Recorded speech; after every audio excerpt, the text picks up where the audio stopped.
Hello friends, उमाटाक art and education में आपका स्वागत है। आज हम अपने इस वीडियो में देखेंगे प्रत्यास्थता यानी इलास्टिसिटी। देख लेते हैं प्रत्यास्थता, इलास्टिसिटी।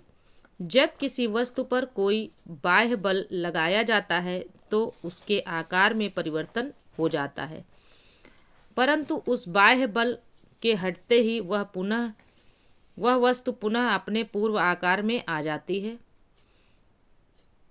वस्तु के इस गुण को प्रत्यास्थता कहते हैं,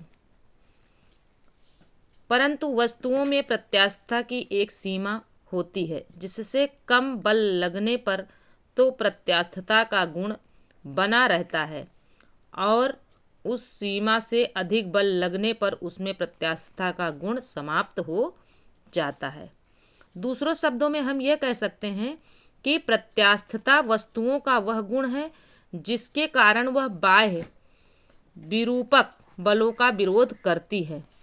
प्रत्यास्थता की सीमा पर पार कर चुके पदार्थ को सुघट्य प्लास्टिक कहते हैं। पूर्ण प्रत्यास्थ वस्तुएं परफेक्टली इलास्टिक वे होती हैं जो विरूपक बल हटाए जाने पर अपनी पूर्व अवस्था को पूर्णतः प्राप्त कर लेती हैं। जो वस्तुएं विरूपक बल हटाए जाने पर अपनी पूर्वावस्था में नहीं आती हैं वे पूर्ण सुघट्य परफेक्टली प्लास्टिक वस्तुएं कहलाती हैं। प्रतिबल क्या होता है? वस्तु पर कार्यरत बाह्य बल जो वस्तु के तल पर लगता है कि प्रतिक्रिया स्वरूप वस्तु में उत्पन्न आंतरिक प्रति इकाई क्षेत्रफल प्रतिक्रिया बल प्रतिबल कहलाता है। फिर से देख लेते हैं प्रतिबल क्या होता है? वस्तु पर कार्यरत बाह्य बल जो वस्तु के तल पर लगता है कि प्रतिक्रिया स्वरूप वस्तु में उत्पन्न आंतरिक प्रति इकाई क्षेत्रफल प्रतिक्रिया बल प्रतिबल कहलाता है। देख लेते हैं। प्रतिबल यानी स्ट्रेस बराबर होता है विरूपक बल या बाह्य बल जिसको कहते हैं बटे क्षेत्रफल जिस पर बल कार्यरत है। प्रतिबल का एसआई मात्रक न्यूटन प्रति मीटर स्क्वायर है। विकृति देख लेते हैं। स्ट्रेन बाह्य बल के कारण किसी वस्तु की लंबाई में एकांक इकाई परिवर्तन को विकृति स्ट्रेन कहते हैं। यदि L लंबाई के तार के एक सिरे पर भार लटकाने पर इसकी लंबाई में डेल्टा L वृद्धि होती है तो विकृति बराबर डेल्टा L अपान L।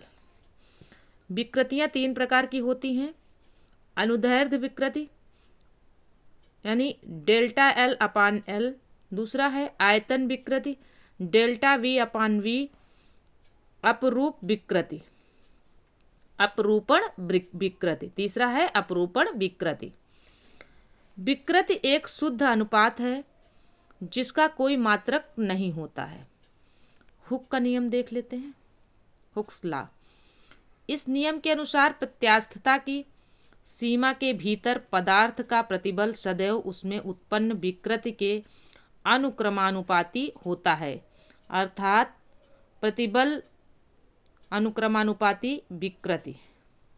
अतः प्रतिबल बटे विकृति बराबर ई स्थिरांक। ई को यहाँ पे स्थिरांक का मतलब होता है ई से, ई स्थिरांक को ई से डिनोट करते हैं या इसे नियतांक भी कहा जाता है या कहते हैं, जो पदार्थ के प्रत्यास्थता गुणांक को व्यक्त करता है। आगे देख लेते हैं।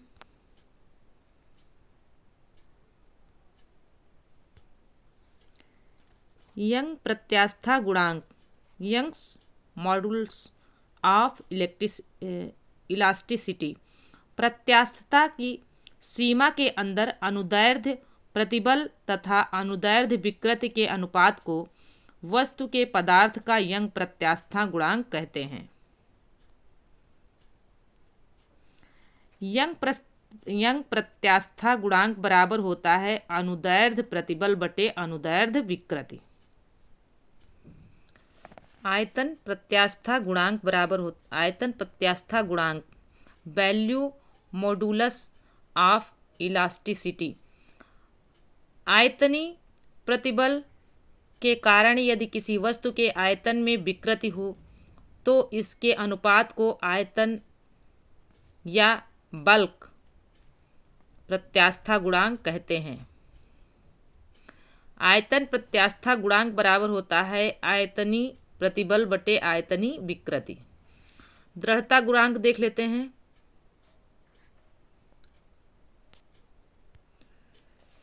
दृढ़ता गुणांक या फिर मॉडुलस ऑफ रिजिडिटी अपरूपण प्रतिबल और अपरूपण विकृति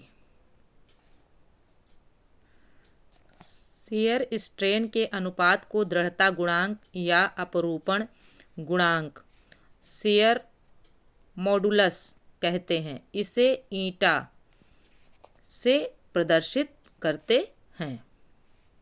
ईटा का साइन है ये। फ्रेंड्स, ये वीडियो यहीं तक था। मिलते हैं अगले वीडियो में। तब तक के लिए जय हिंद, जय भारत।